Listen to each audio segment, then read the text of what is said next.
ताहिर मियाँ का कहानी किसको पता नहीं है।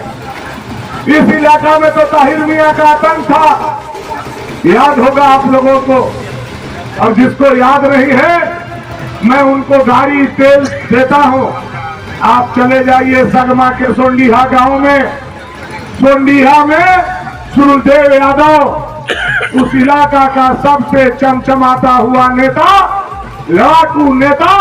उनको अगर किसी ने लोल्टी घाट में टांगी से काटा तो उस नेता और नालायक आदमी का नाम ताहिर मियाँ है। या पूरा इलाका जानता है ताहिर मियाँ ने उनको पत्थर पर रख करके मूड़ी काटने का काम किया, यही ताहिर मियाँ।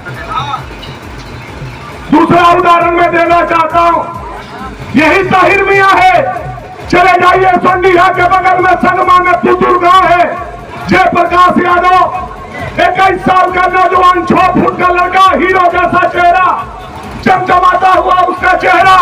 पूरा गांव के 200 लोगों के बीच में चौपाल पर अगर कोई गोली मारा 3 दहाड़े जिसमें ताहिर मियाँ को सजा हुआ है, तो ताहिर मियाँ ने चौपाल पर जाकर के जयप्रकाश यादव को गोली मारने का काम किया। हम यहाँ से जा रहे हैं, फोन लगा करके पुतुर में हिताई नताई होगा, आप लोग पूछ लीजिए कि जयप्रकाश यादव का हत्या किया है। ये हत्या करने वाले उग्रवादी ताहिर मियाँ और ये सामंतवादी ताकत जिन्होंने जिंदगी भर राइफल लेकर के गरीब दलित शोषित वंचित किसान बिशनपुरा के बनिया को, जाना के बनिया को मारने का काम किया, पीटने का काम किया, गांव से भगाने का काम किया। ये जमींदार का राइफल और उग्रवादी का राइफल एक इसलिए हुआ है कि इस इलाका का विकास रोक दिया जाए, इस इलाका के काम को रोक दिया जाए। यह आप लोगों को मैं जानकारी देना चाहता हूं। इसलिए मैं आग्रह करना चाहता हूं, सोच समझ करके निर्णय लीजिएगा। ये दोनों राइफल जो एक दूसरा के खिलाफ में था, काहे सट गया, क्यों सट गया, सटने के पीछे कारण क्या है? ये बहुजन एक दूसरा पर राइफल लेकर के चलते थे। बलिया में एक दूसरा पर गोली चलाया था इन लोगों ने। आज दोनों एक हो गए वोट के चक्कर में, और सबको पता है।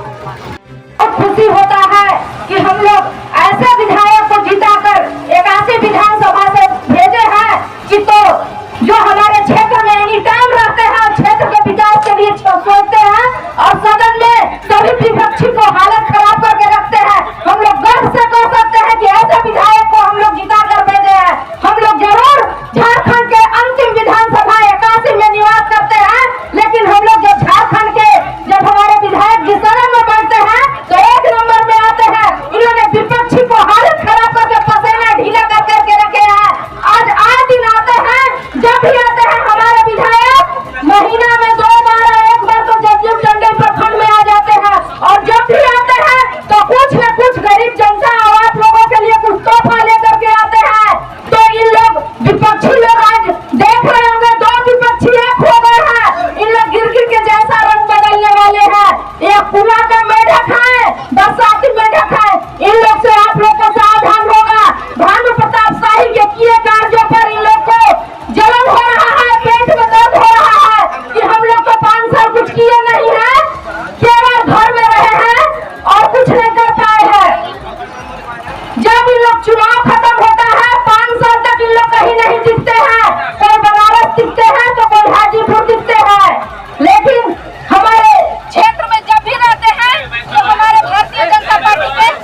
वहां से हम लोगों ने विकास का धारा का शुरुआत यहाँ किया।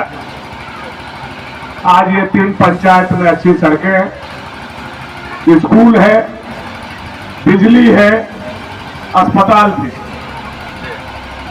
जगह जगह सिंचाई के चेक डैम भी है, और जो भी व्यवस्था हो सकता था एक विधायक से मैंने ईमानदारी से करने का काम किया है, या आप लोगों से छुपा हुआ नहीं। जब हम लोगों ने डंडई में पावर स्टेशन बनाया तो वहां से जब बिजली आता था तो डंडई से पूर्वे आते आते तक याद होगा आप लोगों को कि बॉल जो था बिजली के जैसा भुकभुकाने लगता था। फिर हम आपके बीच में आए, आप लोगों ने कहा बाबू हमारा पावर स्टेशन अलग करवा दीजिए, हम लोगों को बिजली का बहुत भारी कष्ट हो रहा है। और यहाँ से जाने के बाद पिछले सरकार में मैंने लड़ाई लड़ करके आदरणीय रघुवर दास जी से आपके यही तसरार गांव में मैंने 5 करोड़ रुपया का पावर ग्रिड बनवा करके, पावर स्टेशन बनवा करके 22 घंटा बिजली आज आपके घर में, आंगन में भानु प्रताप शाही में पहुंचा।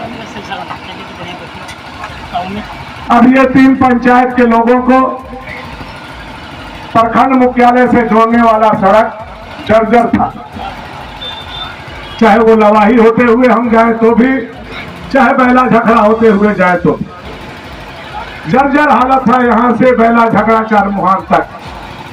आज उसका भी निजात हम लोगों ने करने का काम किया है, और अब सीधा सीधा तीनों पंचायत अब हमारा प्रखंड मुख्यालय से आज के बाद जुड़ जाएगा, और आने वाले समय में सारी परेशानी आपकी दूर हो जाएगी। और सबसे बड़ा काम जो आज हुआ है ये 3 पंचायत के लिए, मुझे लगता है कि अपने जीवन में इतना काम तो मैंने करवाया ही करवाया।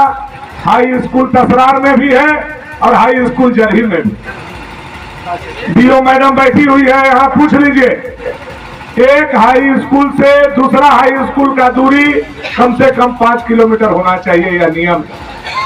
लेकिन जब हमारे पास पावर आया था, बीओ मैडम नहीं थी, जब प्रस्ताव भेजना था तो पहले जरही हाई स्कूल हो गया था, तसरार का दबाव था, हम नापने के लिए भेजे तो बीओ बोले उस समय के सर कैसे करे, 3 किलोमीटर है जरही से लेकर के तसरार। हम कहे कौन भंगा आप कहे थे, कहे कैसे सोझे सोझे रोड से कहते हैं, वैसे मत जाइए, आप जाकर के झोटर भंग ढूंढ के जाइएगा तो 5 किलोमीटर हो जाए।